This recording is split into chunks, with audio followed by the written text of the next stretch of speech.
Marekani imeunga mkono Russia, China na Niger kupinga azimio lililopitishwa na bodi ya shirika la kimataifa la nishati ya nyuklia linalolaani mashambulizi dhidi ya miundombinu ya nishati ya Ukraine, yakitajwa kuwa tishio kwa usalama wa nyuklia. Azimio hilo lilipitishwa na bodi ya nchi 35 ya shirika la kimataifa la nishati ya atomic, ikiwa ni azimio la 7 kupitisha tangu Russia ilipovamia Ukraine miaka 4 iliyopita.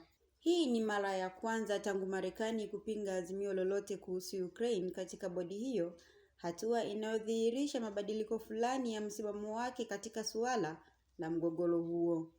Katika kura iliyofanyika, nchi 20 ziliunga mkono azimio hilo, zikiwemo Ufaransa, Uingereza, Australia, Canada, Afrika Kusini na Argentina, huku nchi 10 zikijizuia kupiga kura.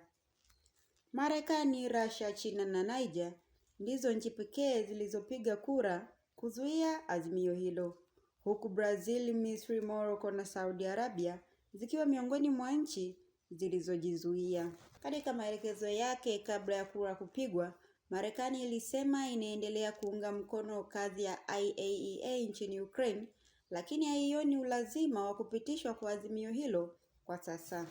Aidha, Rais wa Marekani Donald Trump amekuwa akishinikiza Ukraine kukubali mazungumzo ya haraka ya amani na Russia, ambayo yanaweza kujumuisha kuachia baadhi ya maeneo yaliyotekwa na Russia.